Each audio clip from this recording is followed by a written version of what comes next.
और भारतीय जनसंघ में आकर के काम प्रारंभ किया करके धीरे धीरे चुनाव लड़ने का भी मन बना।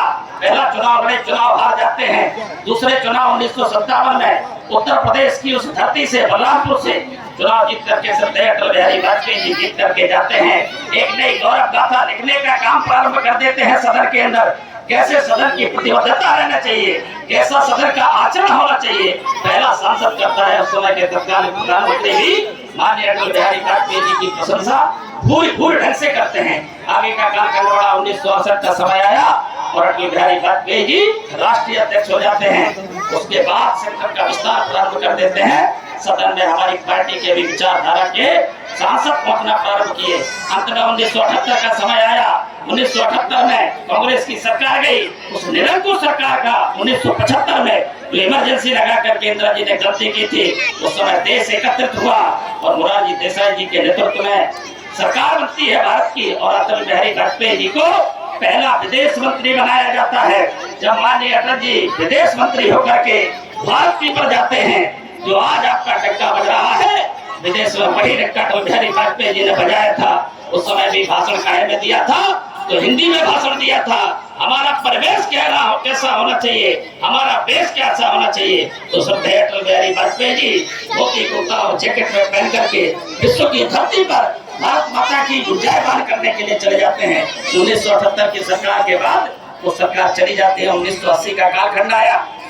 1980 में एक नए राजनीतिक दल का उदय हुआ। उस राजनीतिक दल का नाम जानते हैं, आज 43 वर्ष होने के लिए जा रहे हैं, जिसमें सबको सौभाग्य है। उस राजनीतिक दल के कार्यकर्ता हम हैं, जिसके पहले अध्यक्ष सरदार अटल बिहारी वाजपेयी 1980 6 अप्रैल भारतीय जनता पार्टी का उदय हुआ। धीरे धीरे कालखंड बढ़ता गया। सरदार अटल बिहारी वाजपेयी के बीच में लोग कहते थे 2 सांसद होकर के क्या करोगे आप। उस समय अटल जी अपने चुटकीले अंदाज में भाषण दिया करते थे, चिंता मत करो एक दिन आएगा, वो समय भी मेरा आने वाला है। ये 2 से 4 हुए, 4 से 14 हुए, आगे का कालखंड बढ़ा। देश के अंदर एक जन जागरूकता का कार्यक्रम बना और 1990 का आपने सब देखा होगा, एकात्मता यात्रा से लेकर के भारत को जोड़ने का काम और आगे का कालखंड बढ़ता गया। 1996 का वो कल आ गया, वो क्षण आ गया, वो पल आ गया कि भारत के अंदर एक ऐसी विचारधारा का जयदीप्यमान सितारा भारत का माननीय प्रधानमंत्री बनने का गौरव को वो गौरव जाता है। 13 दिन की सरकार ने कितने बड़े काम किए जो कोई सोच नहीं सकता है। पहली नीति किसकी होना चाहिए, तो भारत के अंदर एक भारत श्रेष्ठ भारत की नीति होना चाहिए।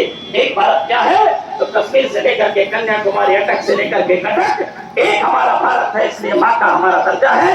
13 दिन की सरकार में संसद के रिकॉर्ड में अभी भी बने थे। 13 दिन की सरकार में सबसे पहले कश्मीर के ऊपर, भारत की शिक्षा नीति के ऊपर 13 दिन में, लेकिन वो 13 दिन की सरकार हमारी चली जाती है। 13 दिन के बाद की सरकार बनती है, 13 महीने की सरकार आती है। 13 महीने की सरकार में तो इतने बड़े काम हो गए जो कभी सोच नहीं सकता था। फिर सरकार चली जाती है तो तीसरी बार की सरकार बनती है, जिसमें सरदार अटल जी 99 से लेकर के 2004 तक देश के प्रधानमंत्री रहते हैं। और उस समय तो अचूक परिवर्तन कोई सोच नहीं सकता था। उन सब परिवर्तन करने का किसी को यदि साहस और गौरव है तो साहस दिखाया सरदार अटल बिहारी वाजपेयी जी ने। गौरव जाता है तो अटल बिहारी वाजपेयी जी को। क्या था वो साहस, किसी ने सोचा नहीं था गांव के बारे में, किसी ने नहीं सोचा था किसान के बारे में, किसी ने नहीं सोचा था मजदूर के बारे में, किसी ने नहीं सोचा था उस माँ के चेहरे के बारे में। माँ के चेहरे पर जो खुशियां आनी चाहिए थी वो कष्ट आ रहा था। सरदार अटल बिहारी वाजपेयी जी ने अपनी उस सरकार में करके दिखाया। तो क्रेडिट कर देना चाहिए। आज तक का सबसे बड़ा ऐतिहासिक कार्यक्रम विश्व की योजना का रहा। क्या होना चाहिए, तो देश का विकास कैसे होगा, तो इंफ्रास्ट्रक्चर का विकास होना चाहिए। आप सब जानते हैं आज से 30 साल पहले सड़कों की क्या हालत थी, लेकिन अटल जी ने वो सपना